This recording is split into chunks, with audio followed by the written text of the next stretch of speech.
अमृतवर्षिणीं भगवतीम् अष्टादशाध्यायिनीम् अम्ब त्वामनुसन्दधामि भगवद्गीते भवद्वेषिणीम्।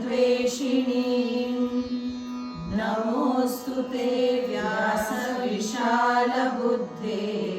फुल्लारविन्दायतपत्रनेत्र येन त्वया भारततैलपूर्णः प्रज्वालितो ज्ञानमयप्रदीपः प्रपन्नपारिजाताय स्तोत्रवेत्रैकपाणये ज्ञानमुद्राय कृष्णाय गीतामृतदुहे नमः। सर्वोपनिषदो गावो दोग्धा गोपालनन्दनः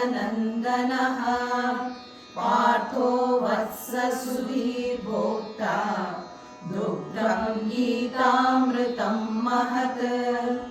वसुदेवसुतं देवं कंसचाणूरमर्दनं देवकी परमानन्दं कृष्णं वन्दे जगद्गुरुम्। भीष्मद्रोणतटा जयद्रथजला गान्धारनीलोत्पला शल्यग्राहवती कृपेण वहनी कर्णेन वेलाकुला अश्वत्थामविकर्णघोरमकरा दुर्योधनावर्तिनी सोत्तीर्णा खलु पाण्डवैरणनदी कैवर्तकः केशवः। पाराशर्यवचः सरोजममलं गीतार्थगन्धोत्कटम् नानाख्यानककेसरं हरिकथा सम्बोधनाबोधितम्। लोके सज्जनषट्पदैरहरः पेपीयमानं मुदा भूयाद्भारतपङ्कजं करिमलः प्रध्वंसि न श्रेयसे। मूकं करोति वाचालं पङ्गुं लङ्घयते गिरिं यत्कृपातमहं वन्दे परमानन्दमाधवम्।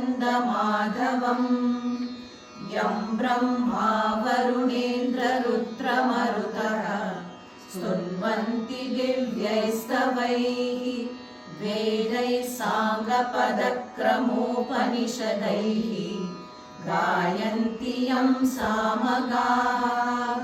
ध्यानावस्थिततद्गतेन मनसा पश्यन्ति यं योगिनो यस्यान्तं न विदुः सुरासुरगणाः देवाय तस्मै नमः।